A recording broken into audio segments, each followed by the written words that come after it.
stop playing with me when it comes to this jewelry space. A huge breakthrough announcement, something that I literally just dropped a video about and have been preaching about it for the past 2 years, has just broke through and is going to change the jewelry industry as we know it 1000%. Let's roll my fucking music because I love when I hit the nail on the head and I just rip shit apart.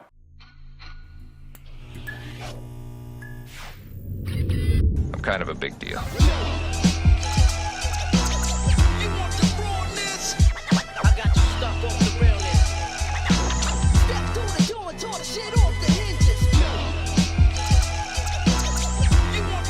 Good morning, my beautiful peoples. You know who it is. It's your boy, C to the U to the B to the A. Biggest in the game. I'm hyped. As a jewelry enthusiast and somebody who's put so much into this game, putting you guys onto connections, opening up possibilities for new brands, sharing any insight that I learned, forecasting the future to the consumer, to my audience. This is one of the pieces that finally pays off. And like, yo, I knew that this was coming. I was forecasting it for a minute. There's video evidence that y'all can go back and trace on all the other videos that all it was going to take was a major designer brand to embrace lab diamonds, completely changing the natural diamond landscape as we know it, and it's finally happened. You ain't lying. One of the world's biggest luxury brands, Biggest in the game. LVMH, has jumped into the lab diamond space. Game is over, fam.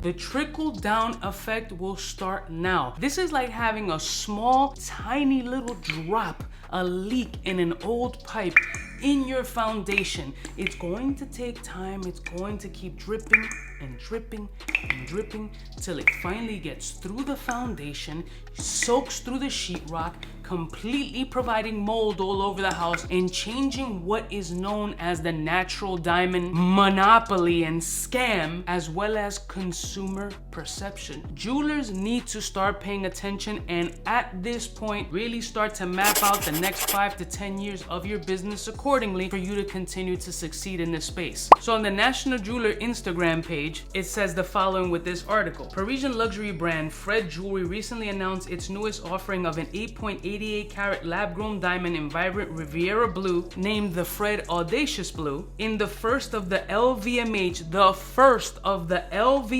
brands to use lab-grown colored diamond in a high jewelry collection. Diamond industry experts say that one thing in particular that sets this offering apart from other lab-grown jewelry. Now, cool, but that's only one big brand that's doing this. Let's go over the companies that are under the LVMH umbrella and maybe y'all gonna start to see what's gonna happen. Bulgari, Loewe, Loro Piana, Celine, Dior, Tag, and of course, Tiffany & Co. Now, there was a Forbes article in 2022 about Tiffany & Co. portion of LVMH, very nervous that LVMH, as far as the overall brand, the top head honchos of LVMH got Tiffany people nervous. Like, yo, bro, what are you doing right now? Like, this is a problem. The article even states LVMH's investment in the lab space that lab-grown diamonds are going into luxury in a big way. Right now, the demand for lab-grown diamonds is through the roof and the only thing holding it back is supply. LVMH's investment in a brand called Lucix will give them secure access to premium quality supply. Now, this investment was a $90 million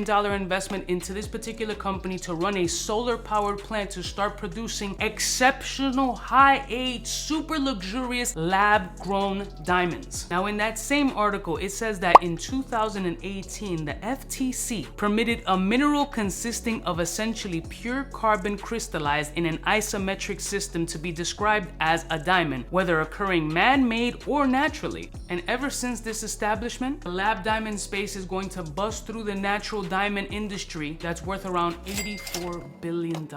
Oh, dude, Jesus. And that article came out in 2022. Already lab diamonds have gone up over 50%. With that $90 million in this Israeli solar manufactured plant, and now LVMH indicating that, yo, we're dropping this shit. Like, this is coming out. We're coming out with an exclusive lab diamond line of ultra high-end quality. Game over. Drop the mic. Uncle Cuba has spoken. The game has completely shifted. The time is here. I feel like a jewelry politician, but when I'm right, I'm right. Now tell me this, has your mind started to shift a little bit and open up to the lab diamond space? Now my Moissanite people, I know y'all super hype on it. This may trickle over to the Moissanite space at some point, but this is just tipping the cusp right now. It's going to take a lot of marketing, and you would need something huge like an LVMH to jump into this space to really take Moissanites to the next level. I don't think that's going to happen yet because there's still a lot of consumer education that has to go on to inform people that naturals and labs are the same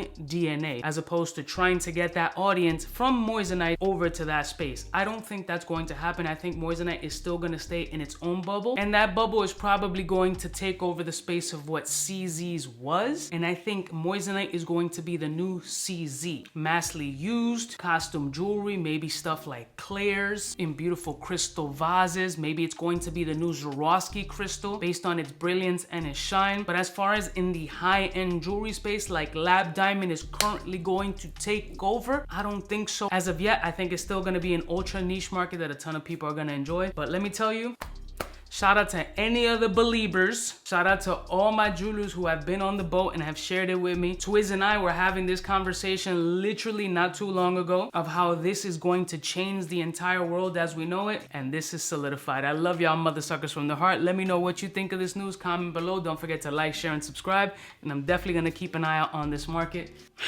I keep telling y'all, I'm kind of a big deal.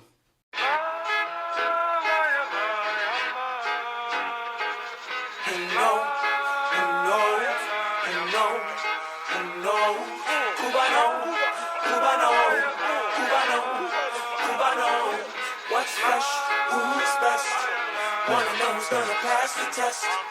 Cubaknow. For the fly gun holder, money folder, Motorola start tag when it's time to call back. For the rough, rugged, and raw way, this nigga Jay, it's a game, but he don't play. Hey, for all the chicks that got dead in the penthouse suite on top of my mom's crib. It's nonsense, you never get in. It's nonsense that you would think that you would.